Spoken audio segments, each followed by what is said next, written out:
a esta nueva modalidad de charlas informales que vamos a intentar seguir realizando desde el Grupo Municipal de Vox Binefar. En esta ocasión, Cañas por España lo inaugura nuestro querido amigo Fernando Vaquero Oroquieta, que ya vino hace un tiempo a la presentación de un libro, y por amistad y además pues por toda la sapiencia que tiene en su poder, pues oye, para nosotros es un honor que vuelva con esta ponencia, que además yo calculo que va a ser muy interesante. Cuando Fernando me dijo, tengo, Beatriz, una charla para ti, digo, cuéntame más. Esta, digo, pues venga, vamos a ver si por noviembre podemos pues atar la ponencia. Entonces, si no conocéis a Fernando, pues Fernando es un gran escritor, colabora escribiendo en medios, también se le puede ver en intervenciones del Gato al Agua, y bueno, pues vaya donde los amigos le llaman. Es un gran patriota, un gran militante, y vamos, para nosotros es un verdadero honor pues que esté hoy aquí con esta charla. Así que esperamos. Menuda presentación.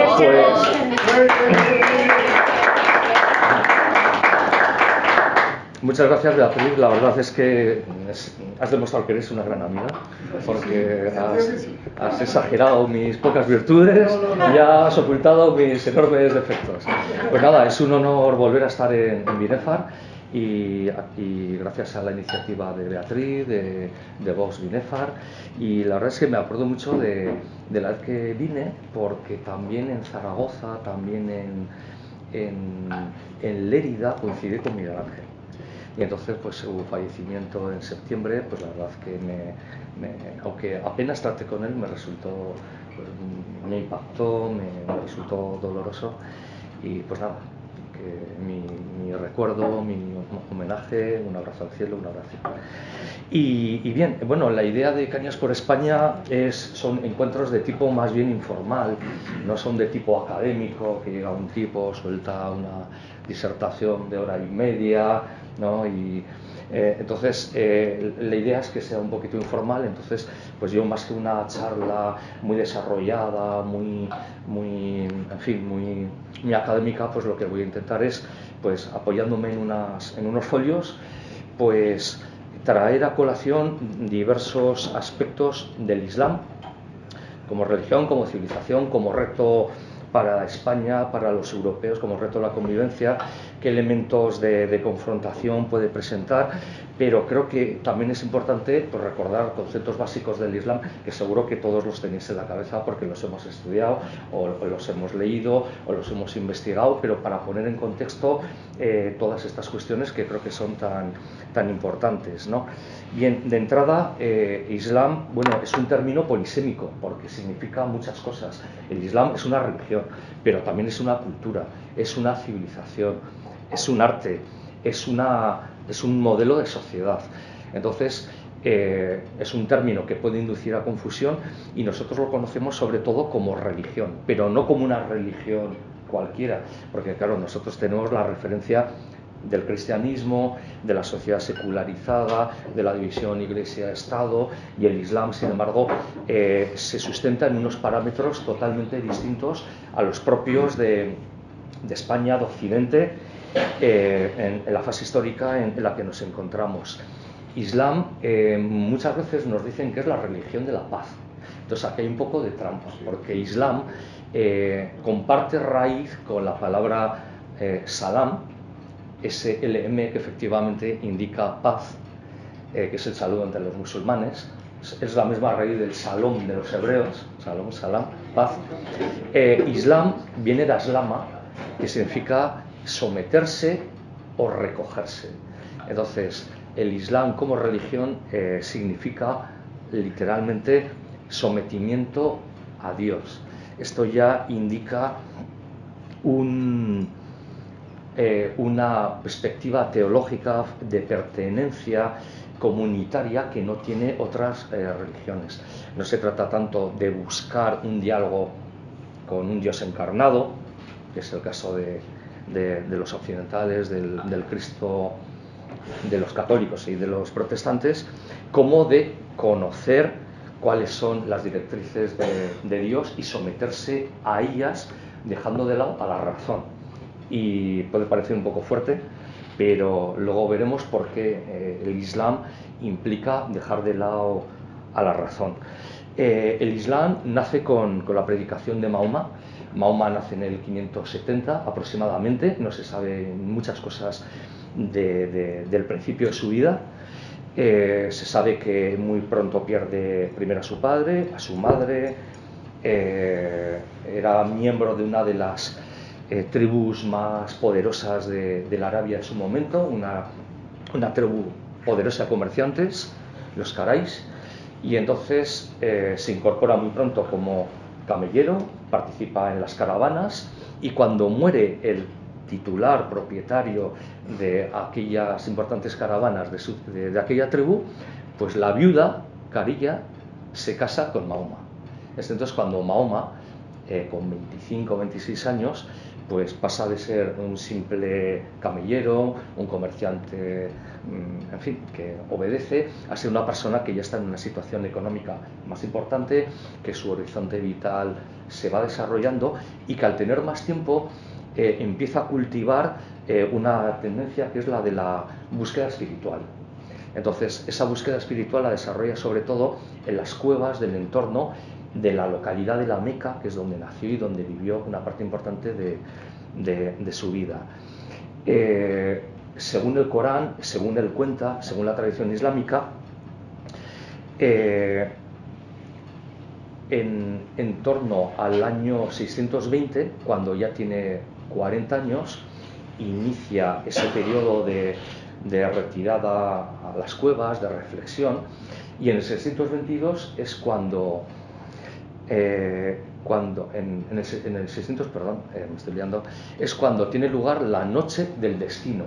¿Qué es la noche del destino? Pues cuando el arcángel Gabriel, por indicación de Alá, le desciende mentalmente el Corán y le dice recita, ¿no? Corán en árabe significa recitación. Entonces, el Corán le es transmitido esa noche y a partir de ese momento, conforme Mahoma inicia su predicación entre los árabes de la Meca, que era una ciudad politeísta que tenía algunas tribus judías, en la que había algunos monjes cristianos, etcétera. Bueno, pues él, conforme le van surgiendo preguntas, consultas, situaciones diversas de patrimonio, de familia, más tarde de sociedad, de política, etcétera, pues él recita fragmentos del Corán. Inicialmente predica sobre todo la unicidad de Dios, que es una ciudad politeísta, y el juicio final. Entonces son elementos compartidos con el cristianismo, con el judaísmo.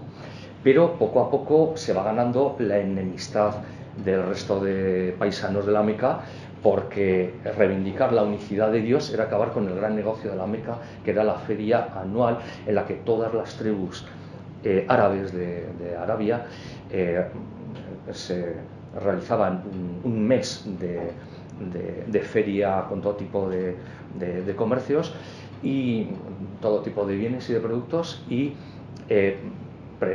rendían culto a los múltiples dioses que tenían un santuario central en la Meca. Al ver que podían poner Mahoma en riesgo la situación, el estabilismo, el estatus, el futuro comercial, el equilibrio tribal, pues es entonces cuando aumenta la animadversión hacia él, y entonces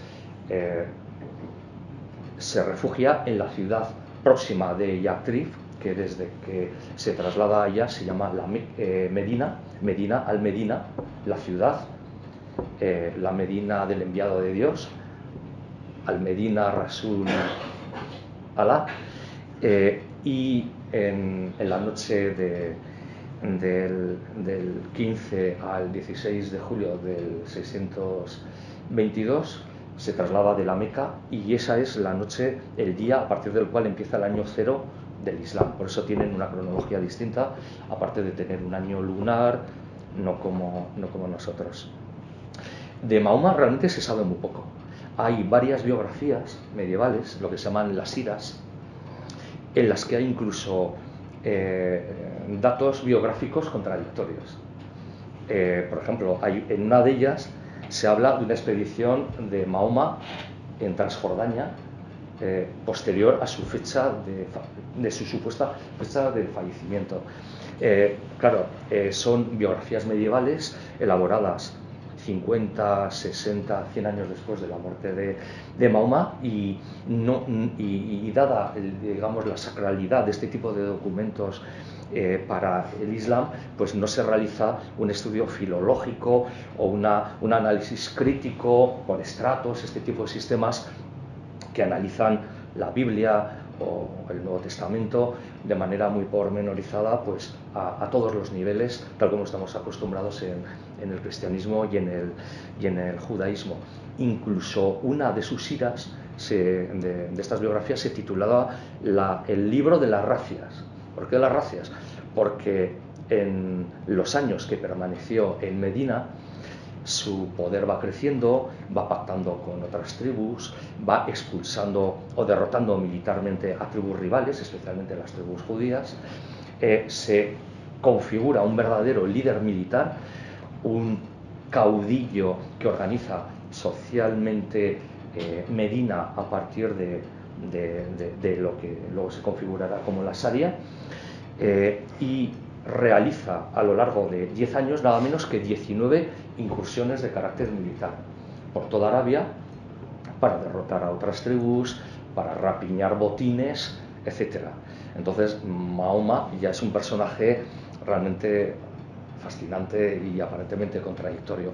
Una religión de paz, según algunos, que sin embargo se va configurando a partir de una dinámica de guerra propio de las tribus del siglo VI, VII, VIII en la península arábiga, ¿no?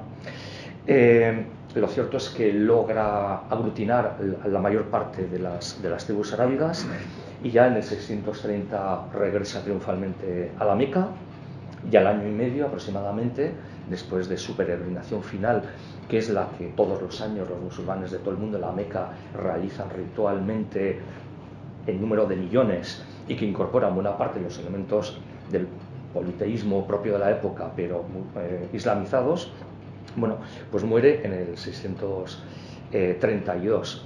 Claro, cuando muere Mahoma, no había previsto quién iba a dirigir a la comunidad musulmana. De ahí que surgen inmediatamente discrepancias. Entonces unos consideran que debe ser una elección de los musulmanes que vivieron en primera línea con Mahoma, y de ahí surge el partido sunita, es el partido de la mayoría.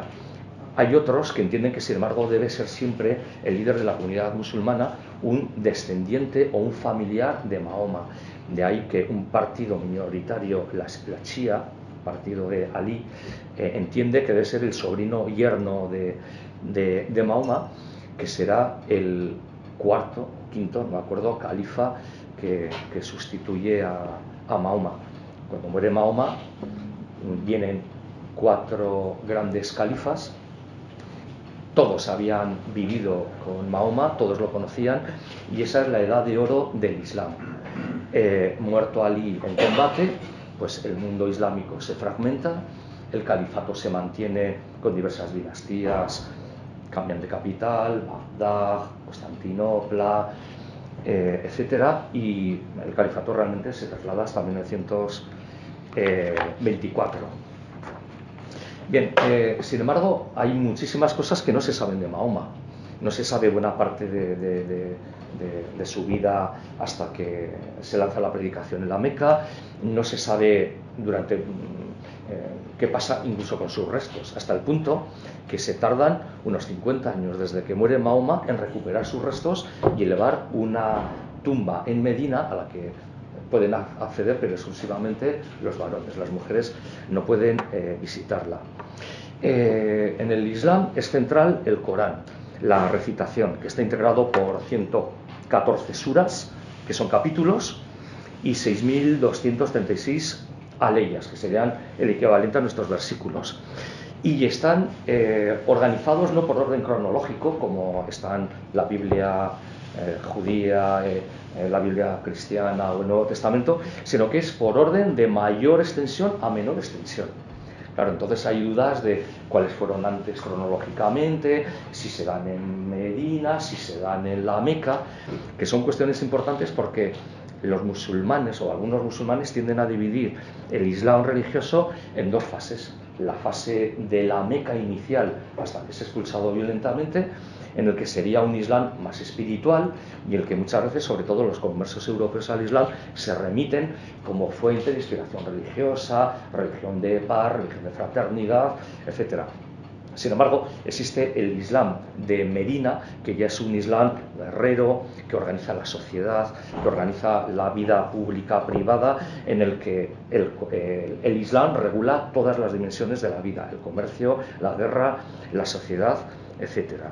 Entonces ya vemos que la Biblia y el Corán, ya por su configuración, tienen naturalezas muy distintas. Pero su principal diferencia es que el Corán para los musulmanes es la palabra increada. El Corán, que cualquier musulmán puede tener en su casa en árabe, sería una reproducción literal del Corán que tiene Alá en el paraíso. Se transmitió en bloque, Mahoma lo recibió y lo transmitió en fragmentos a lo largo de múltiples años.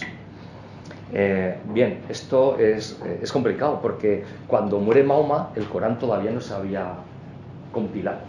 Entonces, a los 30 años de la muerte de Mahoma, el califa Uthman dice: nos estamos muriendo los últimos musulmanes, y aquellos musulmanes, los llamados memoriones, que el objetivo de su vida era recordar los fragmentos que había recitado Mahoma del Corán, pues los junta y elabora la compilación del Corán. Por eso el Corán tiene 30 años, es 30 años posterior a la muerte de Mahoma, lo que permitiría efectivamente pues muchas dudas de confusiones, adaptaciones, omisiones de interés político, religioso, lo que fuera, pero como es la palabra increada de Alá, pues no es susceptible de análisis, porque el Islam entiende que al ser la palabra increada de Alá, el Corán no se puede interpretar, solo se puede aclarar, solo se puede aplicar en la vida, ¿no? Los primeros siglos no fue exactamente así, porque había muchas dudas. El Islam se extiende por un montón de países, de culturas, no solo el mundo árabe, el mundo persa, el mundo sirio, el mundo arameo, el mundo del norte de África, etcétera, ¿no? Y entonces, durante hasta mitad del siglo XI más o menos, sí que se interpretan, se adaptan algunas cuestiones, y esa vía, lo que llaman la puerta de la interpretación, se cierra en el siglo XI. Desde entonces el Corán ya no se puede interpretar. Entonces, claro, la naturaleza, por ejemplo, de diferencia con la Biblia cristiana, es distinto. Para los cristianos, la Biblia es una obra de Dios con los escritores de la Biblia. Los diversos escritores de la Biblia son coautores con Dios. Es una obra inspirada por el Espíritu Santo, pero adaptado a la mentalidad, a los recursos intelectuales de la persona que escribe, de la sociedad en que se redacta, etcétera, etcétera. Por lo tanto, admite todo tipo de interpretaciones, de análisis, etcétera, cosa que el Corán pues realmente no lo permite. Es más, en el Corán existen contradicciones muy importantes. Por ejemplo, cuando trata con los cristianos o cuando trata el tratamiento con los cristianos o con los judíos, hay aleyas que son contradictorias. En una, por ejemplo, dicen: cuando encuentres monjes cristianos, júntate a ellos porque son hombres de bien. En otro dice: si encuentras a un judío o a un moro, a un judío o a un cristiano, mátalos porque son disociadores, porque entienden que por la Trinidad, que dividen a Dios, eso es una herejía. Entonces, ¿cómo es posible que haya aleyas contradictorias? Bueno, pues entonces los teólogos musulmanes elaboraron el principio del abrogante y el abrogado, es decir, en qué aleya, qué versículo debe prevalecer. Bueno, pues debe prevalecer el que es dictado posteriormente. Claro, pero hemos comentado que está redactado el Corán por tamaño de los capítulos, que hay dudas de si se redactó determinado capítulo determinado aleya, si es de tal año, de tal otro, de Medina, es realmente confuso. Entonces dicen, bueno, pues como Alá lo puede todo, puede derogar su mandato por otro mandato y por causas contradictorias, porque Alá lo puede todo. Es el principio del arrogante y del arrogado. Claro, viene ahí las diversas interpretaciones de las diversas escuelas jurídicas musulmanas. Entonces hay desacuerdos. Claro, para los occidentales es como poner a la razón entre paréntesis, porque en la lógica, en el ejercicio de la razón práctica e intelectual de Occidente, pues es fundamental el principio de no contradicción. Una cosa no puede ser ella y la contraria simultáneamente. ¿Cómo además Dios se va a contradecir? No puede ser. Entonces, ¿cómo va a decretar una cosa totalmente contradictoria? Sin embargo, para el Islam es posible, ¿no? Pero al existir múltiples escuelas y no existir una autoridad central, pues entonces hay múltiples interpretaciones. De ahí que, por ejemplo, con motivo de la guerra de Irak, de Al-Qaeda, pues existieran autoridades religiosas musulmanas que autorizaran el asesinato de los cristianos, y otras que dijeran no, hay que proteger a los cristianos, o otros dijeran hay que protegerles en la medida que paguen el impuesto de capitación, de tierra, etcétera.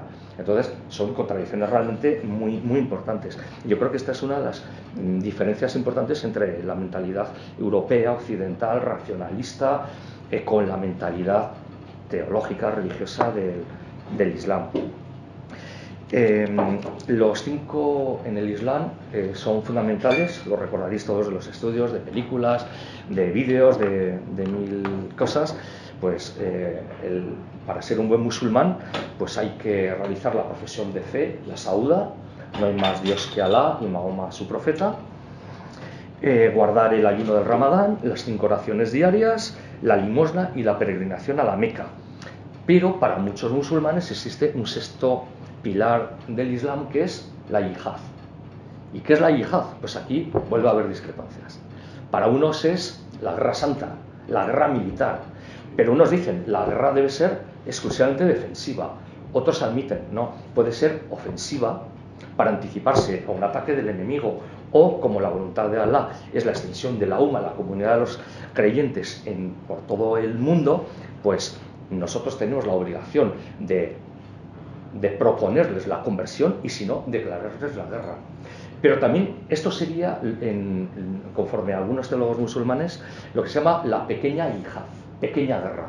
Luego existiría otra gran guerra, gran yihad, que es la lucha por el perfeccionamiento espiritual, que es la lucha por la estética, por, en definitiva, ser un buen musulmán, ser una buena persona, cumplir los mandamientos de Dios en la familia y en la sociedad, ¿no? Que suele ser la interpretación que muchas veces nos venden para intentar desautorizar y presentar como un fenómeno marginal o heterodoxo a la pequeña yihad, como que no formara parte de la naturaleza del Islam. Bueno, claro, también tenemos una gran contradicción entre los musulmanes, que los musulmanes entre ellos se han declarado la guerra, se han matado, se han exterminado por motivos religiosos, políticos, económicos, por el motivo que fuera. Claro, para un musulmán declarar la guerra a un musulmán es algo gravísimo. ¿Qué procedimiento tienen? Bueno, pues una autoridad religiosa emite una fatwa declarando kafires, incrédulos, ateos, herejes, a los enemigos. Pierden de esa manera, desde su perspectiva, condición de musulmán y ya les pueden declarar la guerra. Pero claro, es lo que decíamos, no existe una autoridad central, existen múltiples interpretaciones y por lo tanto pues no hay un criterio objetivo con el que podamos identificar, de manera que es muy difícil establecer un diálogo aclarando todas estas cuestiones. El Islam hemos dicho, es una religión, pero no es una religión cualquiera, porque es una religión que regula la vida, la relación con Dios, la relación con la familia, la relación con la sociedad, la guerra. En definitiva, es religión, sociedad y Estado, todo a la vez. Y por eso el Islam propone que la sociedad, toda sociedad musulmana y en el futuro toda la sociedad mundial, debe estar regida por la Sharia. La Sharia, que significaría algo así como el camino de la paz, que está integrado por el Corán, por la Sunna. ¿Y qué es la Sunna? Pues son las compilaciones de los dichos de Mahoma. Mahoma no solo recitaba el Corán, también contaba cosas, resolvía dudas, hacía múltiples comentarios, que son los dichos y hechos del profeta, los hadices. Y existen nada menos que 10 grandes compilaciones de hadices del profeta. Este derecho que regula toda la vida en sociedad parte de una triple división, que es la división entre hombres y mujeres, que no tienen el mismo estatus, luego lo veremos, entre creyentes musulmanes y los demás.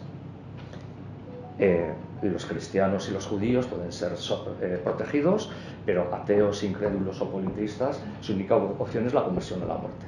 Bien. Y luego la tercera división que ha estado vigente hasta hace poco, que es hombres libres, hombres cristianos. Sí, hombres libres, hombres esclavos. Perdón, desde cuando se me va la cabeza. Hemos comentado antes que hay varias ramas, los sunitas, que son la mayoría, un 80-85% de los musulmanes son sunitas, entienden que la comunidad islámica debe ser elegida por un procedimiento más o menos colectivo. Luego están los chiitas, que entienden que debe ser un descendiente o un familiar directo de Mahoma. Existió también otra facción que todavía pervive en Omán, en algunos lugares de Norte África, que son los yarayíes, y que entienden que debe ser una elección democrática entre los familiares del profeta. Y hay otras escisiones, los alawitas de Siria, los drusos de Líbano, es decir, hay muchísimas divisiones internas en las que hay, más que criterios de tipo teológico, cuestiones de carácter político. Luego, dentro de estas confesiones tienen una cierta jerarquía religiosa. No existe un equivalente al Papa en ninguna de estas ramas, pero sí que existen alfaquíes, que son hombres expertos en la interpretación de la ley, jeques, sheikh, autoridades religiosas que regulan la mezquita y otros elementos de la vida en sociedad, el muezín, que proclama las oraciones todos los días, etcétera, etcétera. En el Islam chiita pues también hay algunas divisiones jerárquicas, pero no existe una figura equivalente, de manera que es muy difícil saber dónde está la ortodoxia, dónde está la heterodoxia y dónde hablar o con quién hablar para establecer un diálogo del tipo que sea religioso, político, etcétera, etcétera, ¿no? Luego, además, en cada nación moderna el Estado suele nombrar un muftí, el gran muftí, que es como la autoridad religiosa más importante a efectos de emisión de fatwas, que son los dictámenes más importantes pues para declarar la guerra o para declarar un esfuerzo colectivo para combatir el analfabetismo o para afrontar una crisis económica, etcétera, etcétera, ¿no? O cuestiones de carácter puramente religioso. Entonces, estos emires, estos muftís, perdón, son en definitiva funcionarios del Estado. Pero ¿qué pasa? Que en todos los países musulmanes hay otras autoridades de reconocido prestigio, como son los grandes rectores de las universidades musulmanas. Por ejemplo, está Al-Azhar en el Cairo, que es una de las más importantes universidades musulmanas del mundo. ¿Y qué ha pasado? Pues que, por ejemplo, con motivo de la guerra de la yihad global hace unos años, pues el gran rector de la Universidad Al-Azhar emitió una fatwa declarando como válido el martirio, el suicidio de los combatientes que se inmolaban, sacrificándose, haciéndose explotar su cuerpo con una bomba para matar enemigos, ¿no? Mientras que el gran mufti de la República de Egipto declaró que era ilícito y que era contrario al Islam. Es decir, es un mundo realmente plural, diverso y en muchas ocasiones contradictorio. Para colmo, dentro de todas estas corrientes hay varias escuelas de carácter jurídico, porque en el mundo islámico más importancia que la teología tiene el mundo jurídico, porque los musulmanes necesitan constantemente dictámenes para aspectos de todo tipo de su vida cotidiana. Yo recuerdo una película que se llama Teherán, a lo mejor la habéis visto algunos, y entonces una de las protagonistas llama a un doctor de la ley y le pregunta: ¿qué debo hacer? Estoy cuidando a un señor mayor, no se vale por sí mismo, para bañarlo tengo que verlo desnudo, ¿puedo o no puedo? Entonces, todo este tipo de consultas de carácter cotidiano lo consultan a los alfaquíes, que forman parte de diversas escuelas jurídicas a su vez. Entonces, el mundo jurídico, el mundo normativo en el musulmán es mucho más importante que los aspectos teológicos de la unicidad de Alá, el juicio ultraterreno y los dogmas de la fe islámica. Entonces, bueno, en el norte de África está la escuela jurídica maliki, porque su fundador es un tal Malik, ahí en el siglo XI o XII, y seguramente todos habéis oído hablar, la más famosa, que es la Hanbalí, de la que nació la Bahabita de los árabes de Arabia Saudita. Estos señores que van de blanco, sus mujeres de negro, guantes que son muy rigurosos, que regulan los santos lugares, la Meca, de Medina, que tienen muchísimo dinero, que son muy rigurosos, que no dejan conducir a las mujeres en coche, que no pueden salir de casa si no están acompañadas de un miembro varón de la familia. Todo este tipo de cosas son miembros de una de las corrientes más poderosas, y pues porque tienen el poder político y el poder del petróleo de Arabia Saudita y de las grandes monarquías del Golfo. Entonces, en el seno de esta tradición hanbalí, a finales del siglo XIX surgió un reformador, Bali al-Ba'ath, de ahí viene bahabismo, mucho más riguroso, mucho más radical, que entendía que el Islam se había desvirtuado, se había ablandado y que tenía que volver a los orígenes. Ahí, por ejemplo, en esta corriente bahabita se formó Bin Laden. Entonces, las corrientes más rigoristas, hermanos musulmanes y organizaciones como el Partido de la Independencia, Al-Qaeda, Estado Islámico, etcétera, están formados teológica y jurídicamente en el mundo de la tendencia de la escuela jurídica hanbalí. Luego está la Maliki del norte de África, la Safi de Pakistán, la Hanafi, y en el Islam chiita hay otra quinta corriente que es la corriente Jafarí.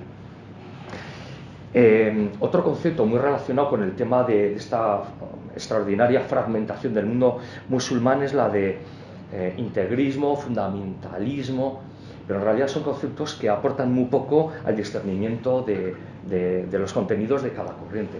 Son conceptos que proceden más de la interpretación del mundo cristiano: fundamentalismo, fundamentos de la religión, integrismo, una interpretación integral de la doctrina. Entonces se suelen aplicar habitualmente al mundo musulmán, pero los propios musulmanes consideran que son términos que a ellos no aportan nada, no aclaran nada, no identifican nada. Ellos, sin embargo, admiten más el término salafismo, que viene de salaf, antepasados.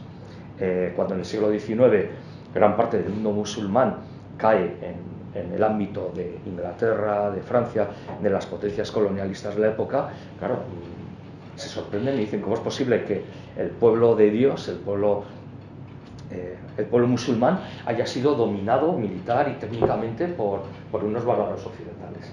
¿Cómo es posible esta contradicción? ¿Cómo Dios ha podido permitir esto? Y claro, pues porque nos hemos olvidado de lo fundamental, nos hemos desviado del Islam auténtico y tenemos que mirar a los antepasados que hicieron grande el Islam, a los antepasados, en árabe salaf. De ahí viene salafismo. Es un término con el que se identifican mucho más.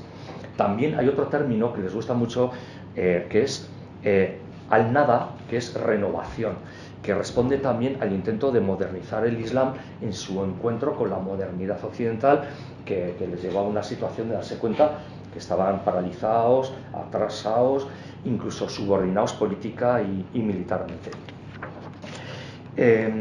Quería comentar algunas cuestiones en relación a los derechos humanos en el Islam. Los derechos humanos, digamos que es uno de los conceptos con los que supuestamente nos entendemos en todo el mundo, en todas las sociedades. Los derechos humanos son un producto de la civilización judeocristiana de Occidente. Entonces, la base de los derechos humanos es la dignidad propia del ser humano. Por ser humano tenemos unos derechos, unos deberes, tenemos una dignidad por sí mismos. En el Islam, sin embargo, una persona tiene derecho en tanto reconoce los derechos de Dios. Una vez que es un buen musulmán, entonces ya tiene derechos. Si no reconoces la omnipotencia de Alá, no tienes derecho a nada, ¿no? Sin embargo, nos encontramos con la paradoja de que todos los países musulmanes han suscrito las declaraciones internacionales de derechos humanos de la ONU, que son declaraciones normalmente pues inspiradas un poco en la mentalidad racionalista, laicista incluso de Occidente, que es una mentalidad realmente muy alejada de su perspectiva. ¿Cómo aplican los derechos humanos en sus respectivos territorios? Bueno, pues existe una Declaración Universal de los Derechos Humanos en el Islam, que redactó la Organización de la Conferencia Islámica en el Cairo en 1990 y que se aplica y que se suscribe en todos los países confesionalmente musulmanes. ¿Qué características tiene? Bueno, pues tiene varias. Primero, que la mujer no tiene los mismos derechos que el hombre. Por ejemplo, la mujer no se puede casar con un no musulmán. Un musulmán se puede casar con una judía, con una cristiana, pero una mujer no, aparte de derechos de herencia, que luego pasaremos rápidamente a verlo, ¿no? Entonces, luego, cada artículo en el que se afirma un derecho determinado, siempre se añade, o bien, los derechos del hombre, que se añade musulmán, o los derechos del hombre se aplicarán y añaden, si no, la coletilla de siempre que no se oponga a la Sharia, ¿no? Y esta Declaración Internacional de Derechos Humanos en el Islam tiene dos traducciones distintas.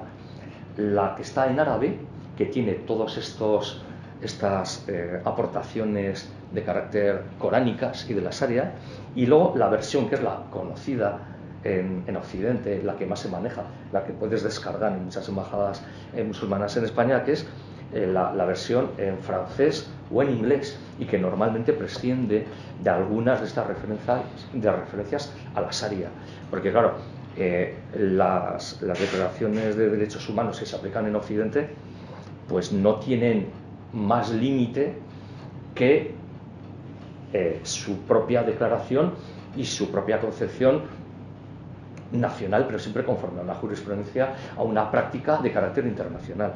Sin embargo, esta Declaración de los Derechos Humanos en el Islam, siempre que haya dudas, siempre que haya conflictos en la interpretación, deben remitirse a lo que establezca la Sharia. Por lo tanto, en definitiva, cuando hablamos de derechos humanos, no hablamos de lo mismo.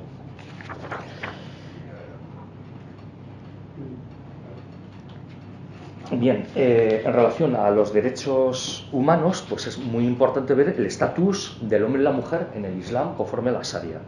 Bien, pues conforme a la Sharia ya hemos visto que la mujer no puede contraer matrimonio con un no musulmán. El hombre puede casarse hasta con 4 mujeres, siempre que pueda mantenerlas, pero la mujer no puede casarse con un hombre, o sea, con 4 hombres. Bien, el hombre puede repudiar, puede romper su matrimonio mediante el repudio unilateral y sin causa de la mujer. Entonces, con 2 testigos, varones, hombres, adultos, repite 3 veces: yo te repudio, yo te repudio, yo te repudio, y ese matrimonio es anulado. Pero Y la una mujer... reina por ahí que también hizo lo mismo, recuerdo, no hace mucho. Imposible. Bueno, ya hablaremos. Está la figura del repudio, pero también admiten el divorcio. Y entonces las condiciones de divorcio del hombre y de la mujer son más rigurosas en el caso de la mujer, que se limita a una serie de causas muy concretas, que a las condiciones del hombre, que tiene mucha más libertad para divorciarse. Porque claro, el divorcio sí que ampara la mujer porque contempla una serie de condiciones económicas para su sustento, de los hijos que pueden estar hasta los 7 años, etcétera. Con el repudio no. En el caso de ¿qué pasa con los hijos de una mujer divorciada, una mujer repudiada? Pues que puede tenerlos hasta los 7 años. Al cumplir 7 años, automáticamente pasan al padre, porque la patria potestad y la tutela corresponde exclusivamente al padre conforme a la Sharia. Y en el caso de repudio o divorcio, la única obligación económica es, conforme a la Sharia, mantenerla durante 9 meses. Claro, por si nace un hijo fruto de ese matrimonio roto, ¿no? En la herencia, la mujer recibe como máximo la mitad que el hombre. En los litigios, procesos de todo tipo, el testimonio de un varón vale el de 2 mujeres. De manera que si hay un contencioso de familia o comercial o de vecindad, pues para apoyar cada uno su tesis, un hombre con un único testigo vale por 2 mujeres. Es decir, hay una posición de preeminencia realmente importante. Y luego la Sharia recoge la total autoridad del hombre sobre la mujer dentro y fuera de la casa, hasta el punto de que puede prohibirle salir de casa para acudir a la mezquita a rezar. De manera que la voluntad del varón es más importante que la práctica de la oración colectiva, por ejemplo, en los reuniones de la mujer. Lo que, desde una perspectiva occidental, pues resulta también terriblemente chocante. Bueno, tenía algunas cosas sobre la expansión del Islam, casa de la guerra, casa de la paz. Bueno, que vamos a dejarlo o lo sacamos con vuestras preguntas, dudas, críticas y demás. Otro aspecto que a mí me parece realmente muy llamativo del Islam es lo que se llama la taquilla. La taquilla es, se suele traducir como hipocresía del musulmán, y ellos lo definen o lo traducen mejor como autodefensa o protección. ¿Qué es eso? Un musulmán puede camuflar su identidad religiosa para salvaguardar su vida, la de su familia o el propio Islam, ¿no? Claro, esto parece una cosa relativamente razonable, pero el problema es que la taquilla, por analogía, se puede aplicar a múltiples escenarios de la vida, de manera que pueda haber hipocresía en las relaciones sociales entre musulmanes, con cristianos o con judíos, por ejemplo, para salvaguardar el honor de la familia, o el bienestar de la familia, o la salud de la familia, ¿no?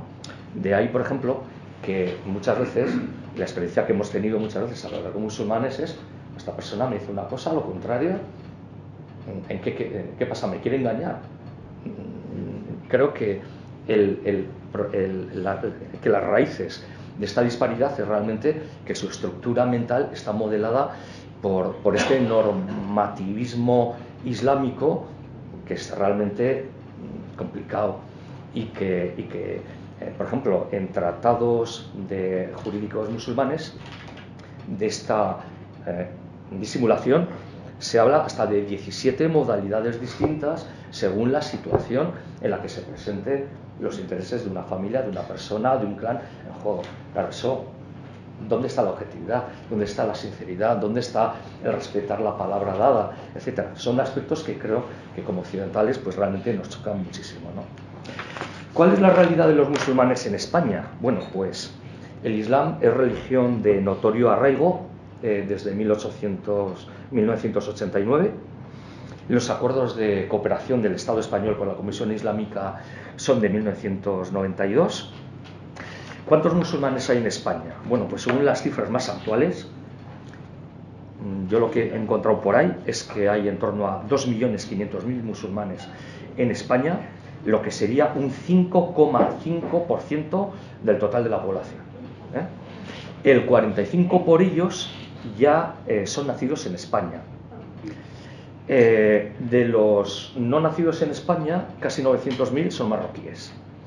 La segunda nacionalidad musulmana presente en España es la pakistaní, con algo más de 100.000 miembros, y la senegalesa, con unos 85.000.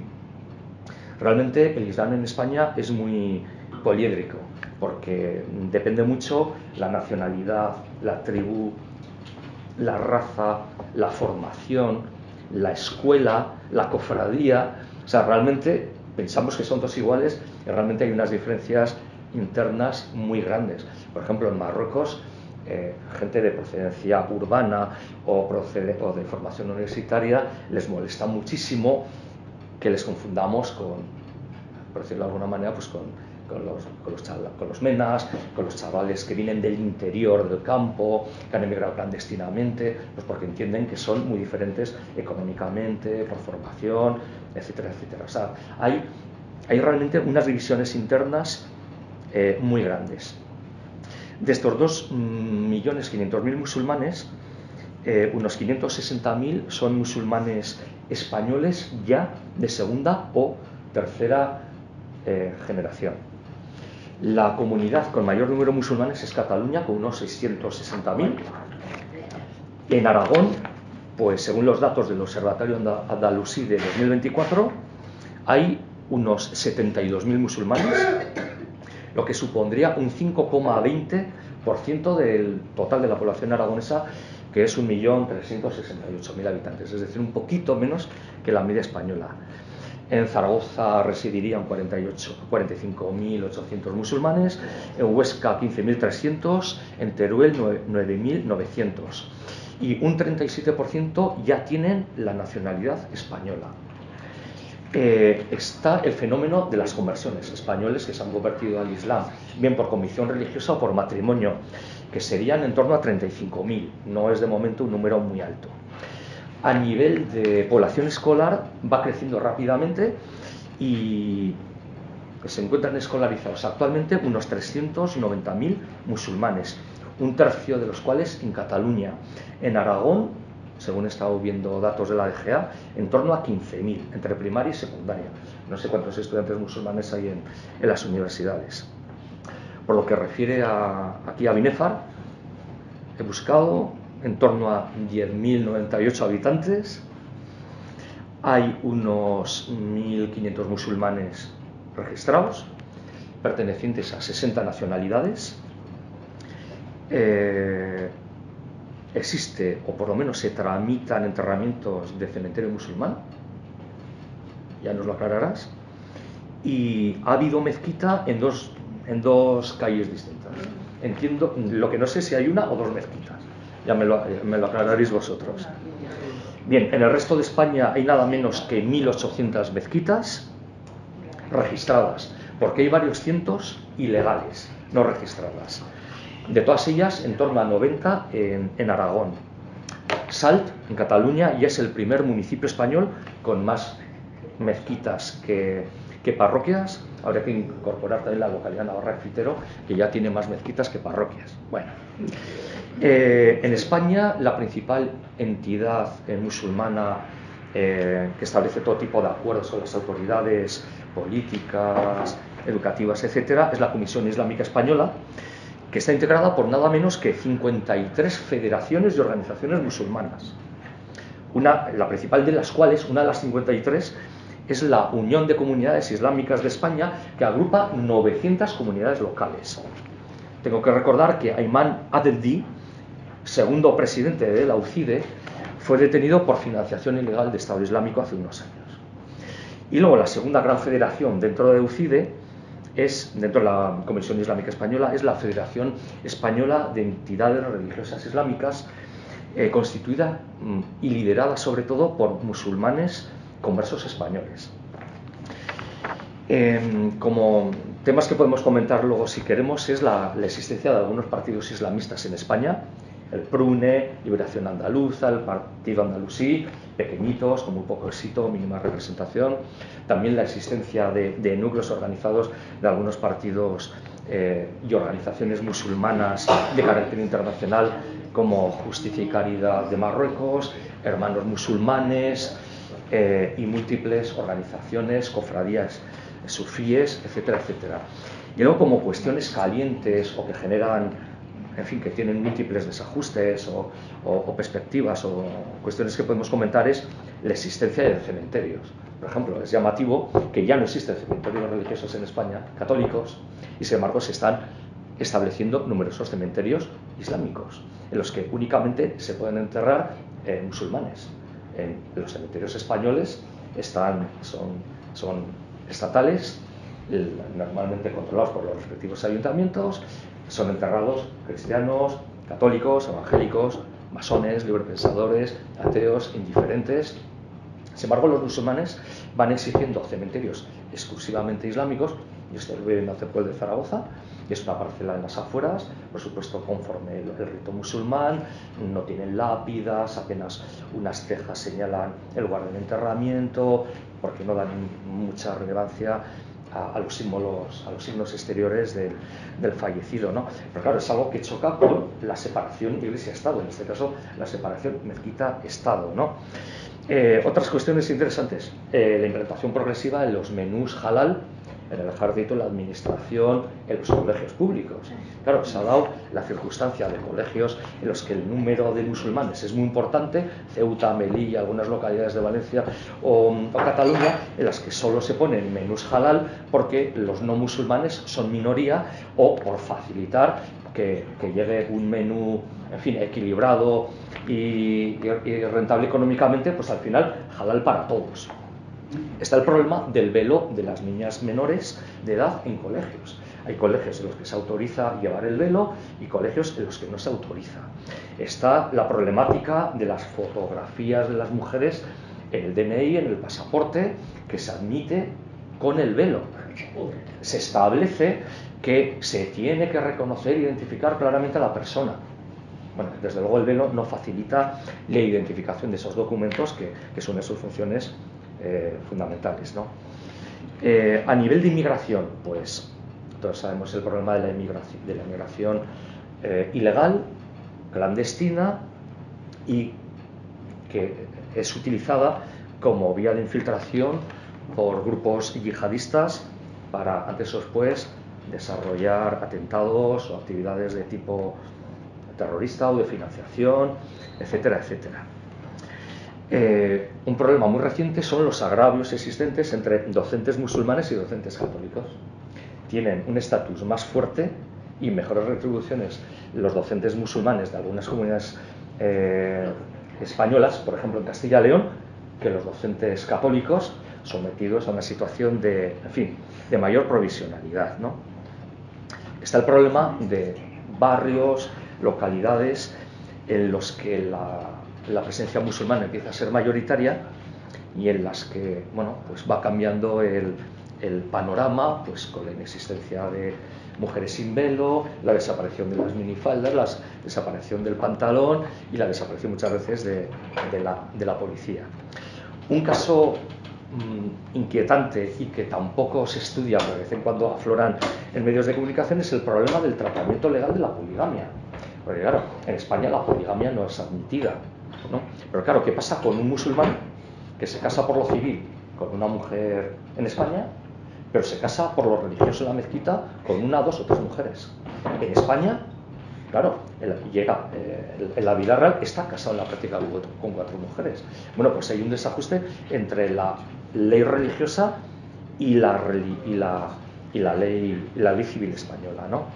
Está el problema de la mutilación genital femenina, que no es un fenómeno islámico, pero sí está asociado a comunidades de procedencia de países de mayoría islámica, como Níger, Etiopía, sur de Egipto, etcétera, y que se han denunciado casos en España de chavalitas que han pedido se han presentado en comisaría en los servicios sociales porque no quieren viajar al país de sus padres, porque están convencidas que van a ser sometidas a la mutilación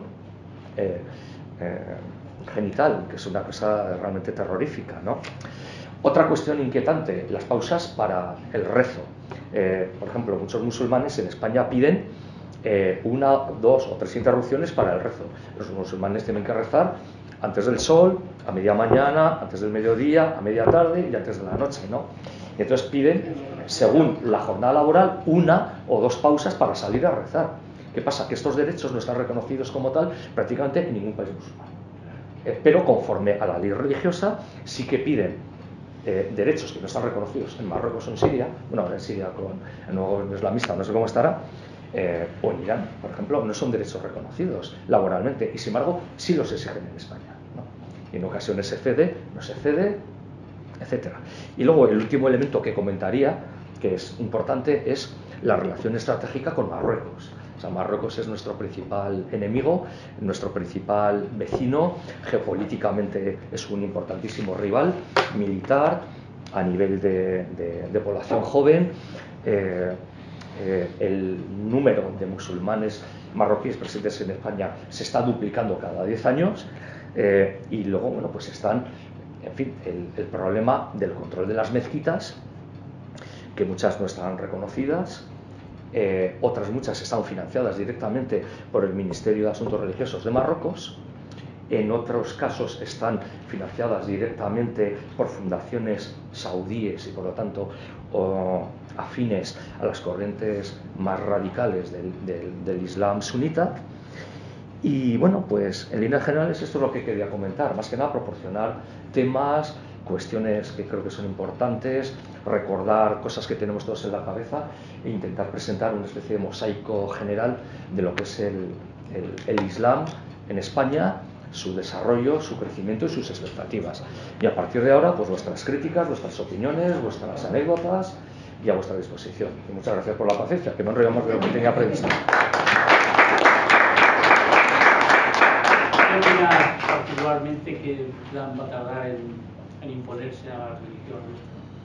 Bueno, a la religión nuestra es una cosa, al conjunto de la sociedad es la política. Pues a ver, conforme los datos que estamos teniendo, o sea, hay un proceso de islamización, pero es un proceso más lento de lo que pudiera parecer. Sí, a ver, hay que coger los números. Hay que coger los números y son el 5,5% de la población. Bien. Lo que pasa es que la islamización va por tres vías, ¿no? La vía, digamos, del proselitismo religioso, ¿no? Conversos, es una religión... A ver, el Islam tiene elementos muy atractivos. Que a la misma hora en todo el mundo 1.000 millones de musulmanes están rezando con las mismas palabras, con los mismos movimientos corporales, genera una potencia, una sugestión, un sentido importante a la vida, ¿no? En una época de religiones débiles, de ideologías fluidas, claro, el Islam se presenta como una cosmovisión poderosa, trascendente, comunitaria, arraigada. Eso contrasta con el mundo, ¿no? Entonces está el fenómeno de la atracción religiosa del Islam en un mundo secularizado, descreído, atomizado. Bueno, el crecimiento por ahí es muy lento. Está el crecimiento de la yihad terrorista. El terrorismo lo que pretende es anticipar la islamización de las sociedades donde tiene lugar la práctica terrorista. Hubo años más importantes en que tuvimos muchos atentados terroristas. Ahora esto parece que está más controlado. Estos grupos están disminuidos o están optando por otras estrategias. Y luego está la vía de los vientres y de la legislación, ¿no? Entonces la vegetativa, un imán de Constantinopla dijo: nuestros mártires son nuestros soldados son los vientres de nuestras mujeres.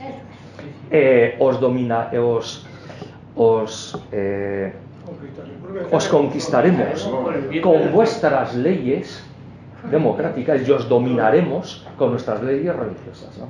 Son tres vías paralelas, convergentes. Y entonces, a ver, el proceso es más lento de lo que parece. Cada 10 años en España se va duplicando. Tenemos el modelo de Francia, que la islamización, en cierto modo, empieza con el abandono de Argelia en el 50 y tantos. Allá tienen un problema mucho más severo, un 12, un 14% de población islámica, y realmente no sabemos cómo va a evolucionar la historia. Pero lo que está claro es que ellos van a seguir creciendo en número. Pero el problema no es solo su proyección, su crecimiento, su voluntad de poder, es también el comportamiento de la sociedad que lo recibe.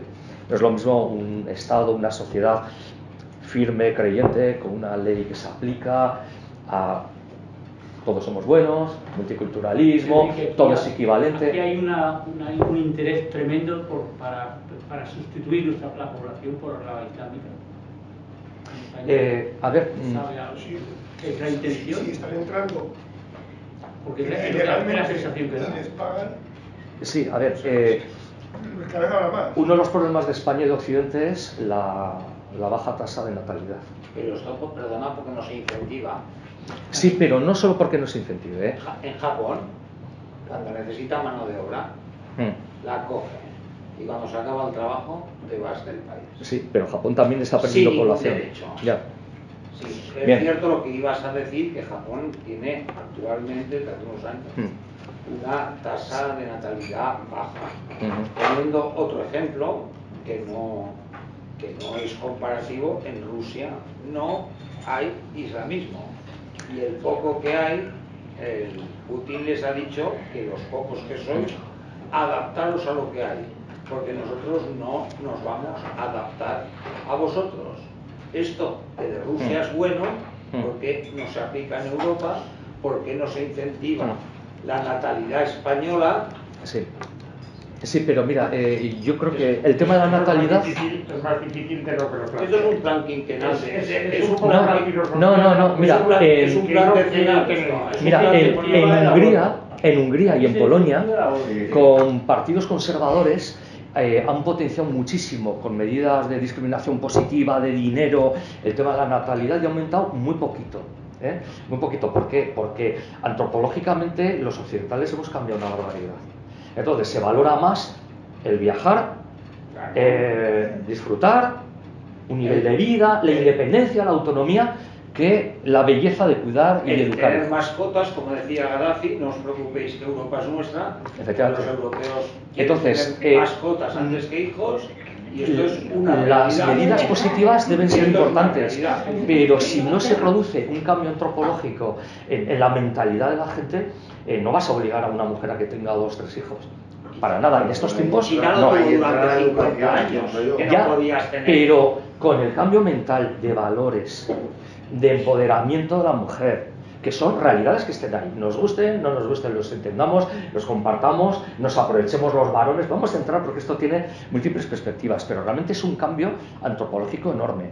Entonces, a ver, el Islam llega a Occidente y se encuentra con una situación de debilidad civilizacional, de legislaciones buenistas. Entonces, se aprovechan de las contradicciones, de las posturas legales. Ya estamos de Pero acuerdo. yo te pregunto, siento que, de acuerdo en lo que estás diciendo, ¿vale? Pero, por ejemplo, te voy a poner un ejemplo que a mí me da muchas vueltas en la cabeza. Siento que hay en África un montón de cristianos que están masacrando. ¿Cuál es el interés de los hijos de puta, perdón, de aquí, que están potenciando que vengan otros que no son cristianos? Totalmente de acuerdo. En ese sentido, hay un principio del derecho internacional que se ha olvidado totalmente, que es el principio de reciprocidad, ¿no? Por ejemplo, que en tu país no se respetan los derechos humanos, se acaba la cooperación al desarrollo. ¿Que quieres abrir una mezquita con dinero saudí en España? Vale, de acuerdo, que se permitan iglesias en Arabia Saudita. En Arabia Saudita está prohibido. Principio de reciprocidad, pero el problema es nuestra clase política, la sociedad en la que vivimos, los valores que tenemos. ¿De acuerdo? Por eso los valores actuales son. ¿Quieres decir que los valores no se pueden modificar? Claro, Sí, claro. y por eso. Esa es la historia. Claro. Lo que has dicho lo has expuesto perfectamente. Por supuesto. Pero, si pasó mañana, sale por televisión española, por decir algo, Sí. de que la máxima meta que puede aspirar una mujer es a tener 4 hijos, no calará en los primeros 10 años, pero a lo mejor los primeros 30 sí. Ahora bien, No, si pero lo aquí, esto es muy sencillo. Matrimonios españoles que tengas un hijo, 400 euros cada mes hasta la no mayoría. te creas que eso está Sí. bien. Yo creo que es más el cambio de mentalidad que sí se ha que aplicado, hay un problema económico. Claro, Hay un problema económico. qué duda que- Mi modesta opinión, y es mi modesta opinión de Fernando Vaquero, no es la posición ni de Vox ni de la Tribuna del País Vasco, donde escribo de vez en cuando, es mi modesta opinión.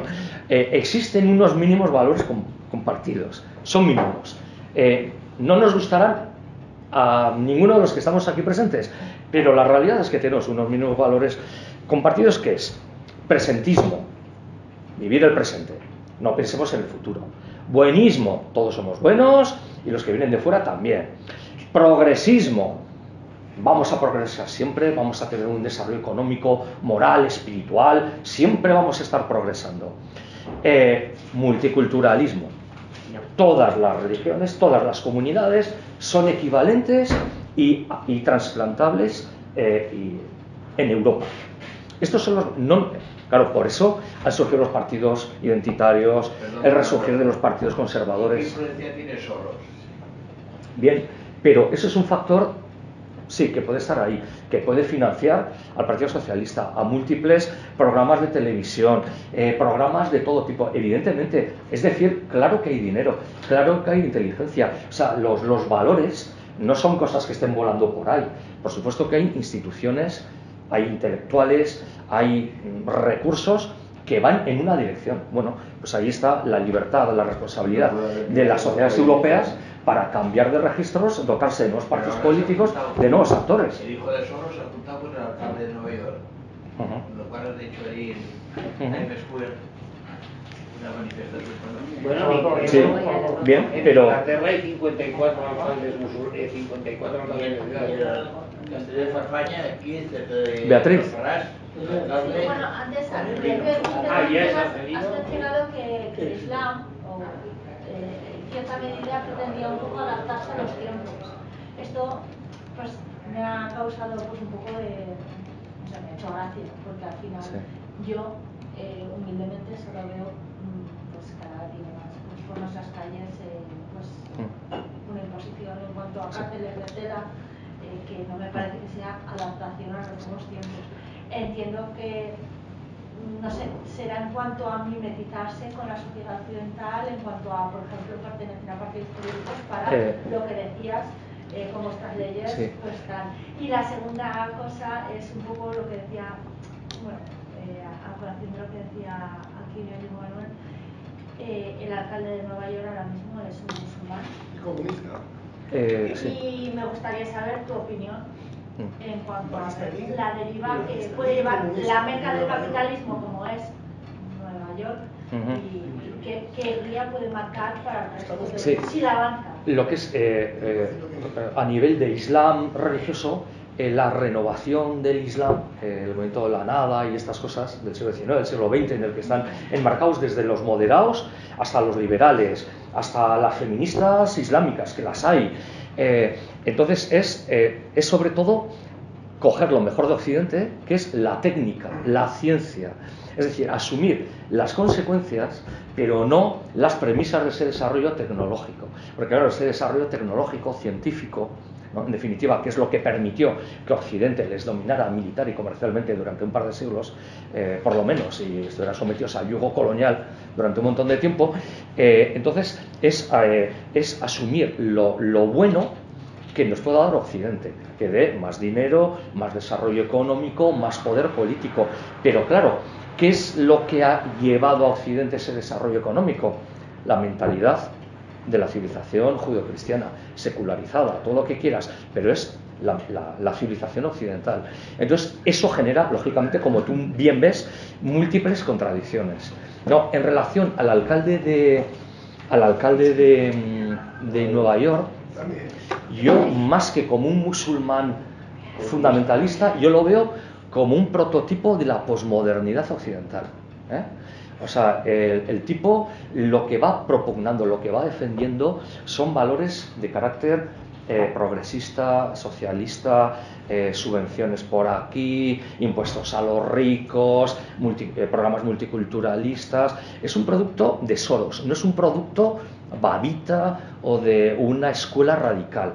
Que es musulmán puede asustar mucho. ¿Cuánto que tenía la nacionalidad? 5 años. 6-7 años. Su mujer es una musulmana, él es musulmán chií, su mujer es musulmana sunita de origen sirio, que es diseñadora gráfica, que va sin velo. Le lleva 10 o 12 años, una tipa interesante. Y a mí, desde luego, me parece más una pareja de Soros.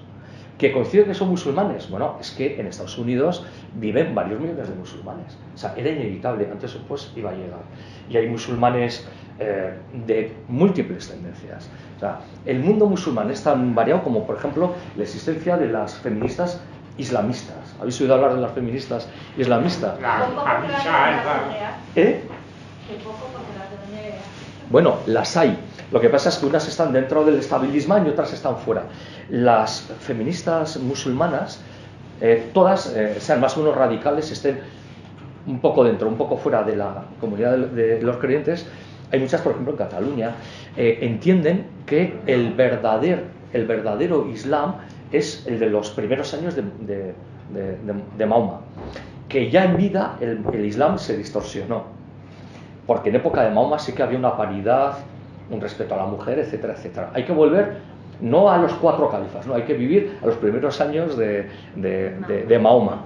Claro, ¿qué pasa? Que estas mujeres van por una parte vendiendo valores de igualitarismo, paridad, poder, control del propio cuerpo, pero no cuestionan los procesos, digamos, de reproducción cultural del heteropatriarcado dentro del Islam, ¿no? Entonces, claro, ¿esto qué hacen? Su papel objetivo realmente es favorecer la islamización de las sociedades, porque luego ellas dentro del mundo islam se les deja fuera. O tiene realmente muy poco peso. Una pregunta te quería hacer, tú que dominas el tema. Vamos a ver, yo intenté tragarme el Corán, no lo conseguí. Es insoportable. De la llena de los cojones cada 3 capítulos que me amenazaba. Sí. Pero sí que llegué, no me acuerdo ya ni qué sura ni qué día es, aquella que dice, matadlos allá donde los encontréis. Sí, claro. A los apóstatas, a los impíos, a mí. Después resulta que he visto eso mismo, pero que ya no correspondía a la literalidad. Es que hay problemas de traducción con los coranes.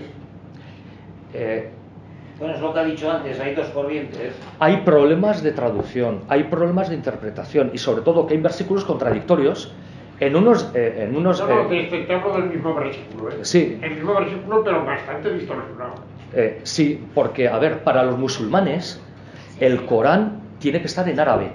Entonces tu traducción no es oficial, no es musulmana, no está aprobada por ninguna autoridad musulmana, ¿eh? Entonces lo que pasa es que, de hecho, los musulmanes deben rezar en árabe, ¿eh? O sea, y la sauda, la confesión de fe por la cual una persona se hace musulmana, tiene que ser en árabe. No basta que digas tú, creo en Alá y en Mahoma. No vale.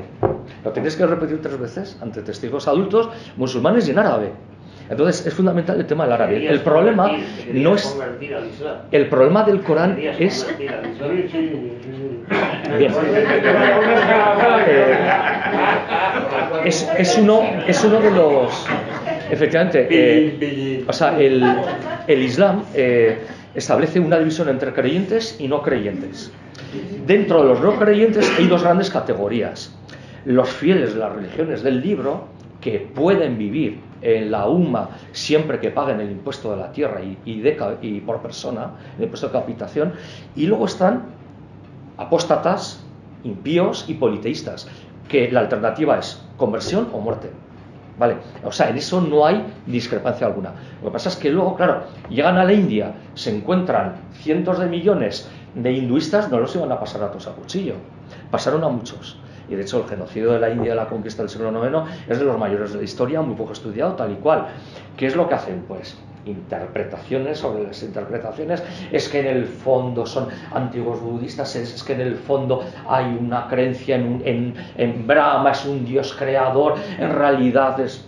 ¿Me entiendes? O sea, al final van adaptándose, por eso la inquietud que a mí me genera la existencia de tantas interpretaciones, aplicaciones contradictorias que dices, bueno, pero al final, ¿cuáles? ¿Con quién? ¿Es posible la integración islámica dentro de la cultura occidental? Pues si Europa tuviera clara su personalidad, su legado, su cultura y sus condiciones, sí. Si no, el Islam, lógicamente por naturaleza, tiende a desarrollarse, a implantarse y a dominar, ¿no? Lo que dices es cómo se puede integrar el aceite y el vinagre. Bueno, sí, vamos a ver, ahí, sí, pudieran existir. Se puede superponer el uno al otro, pero integrarse el uno con el No, otro. integrarse no, pero convivir, podrían convivir, teniendo claro que el hombre es igual que la mujer. que la mezquita y la iglesia está separado, que no se puede pegar a la mujer, que no se puede pegar a los hijos, que no se puede practicar la taquilla, que un montón de cosas. Pero eso no se va a cambiar. Si Europa no lo tiene claro, evidentemente no. El problema en realidad somos nosotros. Nosotros, me refiero como civilización, que hemos renunciado a nuestro capital, a nuestra civilización, a nuestros valores. Y lo cierto es que el multiculturalismo, ¿qué es? Entender que el Islam vale tanto, lo mismo y es tan digno como el cristianismo. Ya, pero ¿y los 2000 años de historia no sirven para nada? Pues no, para los progres y posmodernos da igual. Vale lo mismo, no, vale más, porque es más exótico, porque es más emocionante, porque es más divertido, y lo nuestro pues es la religión de nuestros padres, odiamos a nuestros padres y queremos que se mueran nuestros padres y todo lo suyo. Eso es lo que tenemos. Pues Sergio. Pues hablamos de Palestina, que nos quieren tirar a los judíos. El terrorismo de Hamas. Una pregunta en Sí. torno a lo que nos decías, del orden del Corán, que parece baladí, pero no es así. Se ordena de mayor extensión de los Sí.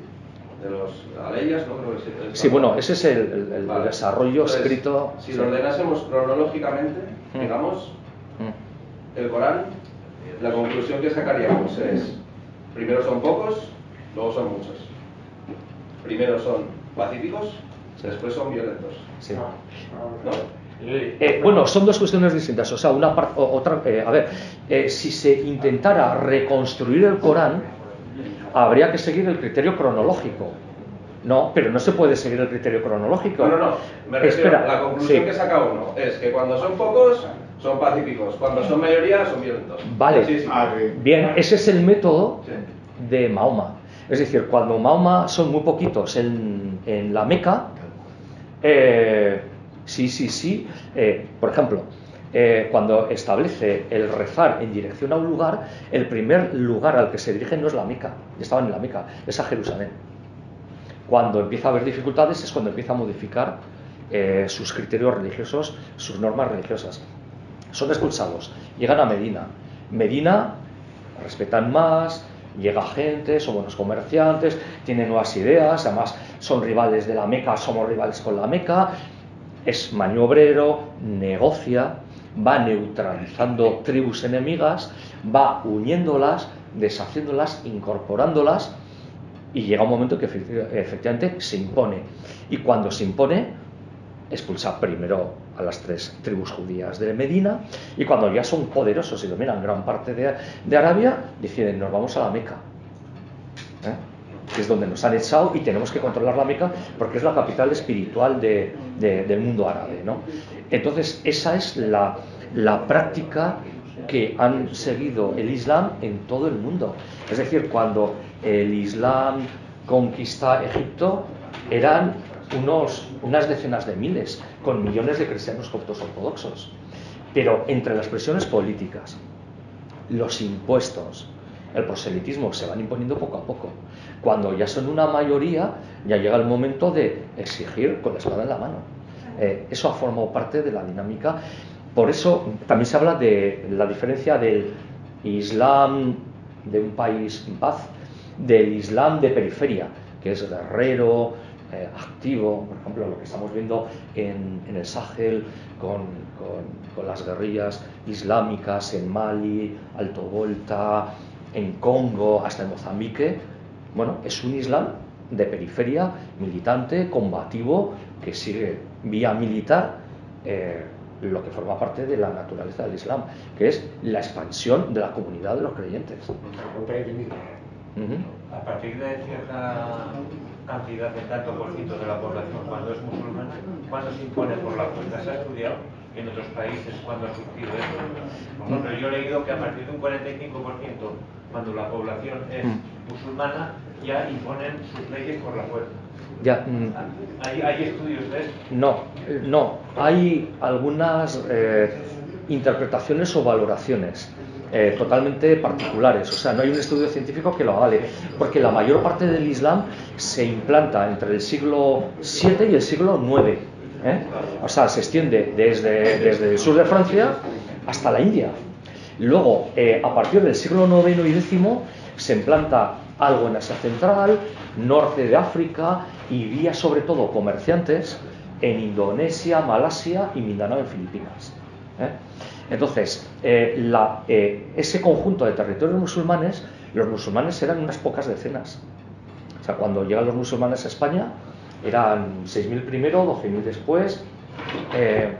Lo mismo cuando llegan a Egipto, a Siria, cuando conquistan Jerusalén, cuando entran en la India, eran unos pocos miles. Lo que pasa es que en ese contexto histórico implantan la Sharia, controlan todo el poder político, eliminan toda resistencia militar, dominan la sociedad, y entonces el Islam se desarrolla con la vía de los impuestos, el proselitismo religioso, y entonces ya depende los tiempos. O sea, ha habido naciones en las que el cristianismo desapareció rápidamente, yo qué sé, el norte de África. Pues el cristianismo en 200 años desapareció por completo de lo que es ahora Marruecos, Mauritania, Argelia, Libia. Sin embargo, el cristianismo copto en Egipto ha sobrevivido 10 siglos y sigue siendo el 10% de la población. En Siria, hasta la guerra última, eran el 6-8%, en Irak otro tanto. Entonces, depende el contexto histórico. Lo que pasa es que muchas veces hay autores en Europa, sobre todo, que dicen, a ver, estamos en Europa, las condiciones son distintas, no son admisibles escenarios de guerra abierta, incluso de guerra civil. ¿En qué momento el Islam nos puede intentar cambiar las reglas de juego? Efectivamente, con un 45%, si votan todos juntos a un único partido islamista, estamos perdidos. Eso está claro en España y en cualquier otro lugar. De ahí el interés de la novela Sumisión de Houellebecq, que es súper recomendable. Una Francia posmoderna, laica, que amanece musulmana, porque gana las elecciones el partido de los hermanos musulmanes. Y cómo va cambiando rapidísimamente la sociedad, en la familia, en las calles, en la universidad. Es una novela súper recomendable. Que no deja de ser una ciencia ficción, pero bueno, tiene elementos históricos interesantes. ¿Y tú no crees que geoestratégicamente, políticamente, no hay un interés en que Europa acabe islamizada de alguna forma? ¿O haya un enfrentamiento que llegue a destruir Europa? A ver, por una parte, el mundo musulmán, desde luego, por las buenas, por las malas, con aceleración militar o terrorista o de otro tipo, están interesados en la implantación de la umma, porque forma parte de su naturaleza. Antes, irónicamente, lo comentaba un amigo y decía, que sepáis que todos los de aquí hemos nacido musulmanes. ¿Sí? Para un musulmán, todos hemos nacido musulmanes. ¿Qué pasa? Igual que Abraham era un musulmán perfecto. Lo que pasa es que ha habido gente que ha adulterado el mensaje del Islam. En nuestro caso, nuestros padres pues fueron unos desgraciados que nos bautizaron en lugar de permitirnos, y sus padres de sus padres, Así de sencillo. Entonces, el Islam por naturaleza es expansivo, es proselitista, no puede ser de otra manera, porque hay que dar a Dios todos sus derechos. Y el género humano le debe obediencia y sumisión. Punto, pelota. No es que hablar. Otra cosa es los intereses del capital transnacional, ¿no? Que necesita mano de obra, que necesita movilidad de las poblaciones, que necesita colectividades fáciles de manejar, etcétera. ¿Que hay una confluencia de intereses? Sí. Sí. Es que yo vuelvo a lo mismo, o sea, si no fuera que buscaran un enfrentamiento futuro, no importaría, por decirlo así, de África, por ejemplo, musulmanes. Hay un montón de cristianos que están deseando venir. Y sin embargo, a eso lo están masacrando y nos dividieron de nosotros. Cuando vienen en una patera de 270 personas, esos no han venido desde allí. Yo estoy con una africana de Senegal, es cristiana. Hay un abismo de diferencia cultural, de todo. Pero es que cuando es de la zona de abajo, del sur, y cuando ve las pateras dice, eso es mentira, porque ellos han mamado la patera. Porque lo emplean para pescar. ¿Cómo van a venir desde allí con una patera? Y hay un tipo que es el capitán de barco, que lo explicaba, decía, para que llegara esta gente aquí, lleguen a la patera a tope, con los móviles cargados, además. Sí, no, es imposible, es imposible. Es imposible sin una logística o partiendo de otras bases. Sí. Con bidones de gasolina que necesitarían para llegar. A ver, aquí los factores son múltiples. Es decir, los países del Norte de África y del Sahel tienen un crecimiento vegetativo importante. Por ejemplo, para los países, para Marruecos, es para Argelia, es bueno, bonito e interesante que la gente joven emigra a Europa, legal o ilegalmente. ¿Por qué? Tienen mucho paro. Hay un peligro de radicalización islámica. Han tenido que frenar movimientos terroristas, hubo una guerra civil en Argelia del carajo. Entonces, para ellos, que salga gente joven, maravilloso. Un problema menos. Ha habido una amnistía hace poco. 20.000 o 30.000 presos de prisiones marroquíes, pues ya están diciendo, bueno, pues lo fácil para ellos es venir a España, porque su horizonte vital en España, en Europa, va a ser más amable que en el propio Marruecos, que las condiciones son más duras. Bueno, yo creo, Fernando, que llegados a este punto, las 9... Ah, vale. Bueno. Yo creo que encantados, además yo tengo hasta más preguntas, pero yo creo que ya... Vale, pues bastante de, lo que consideréis.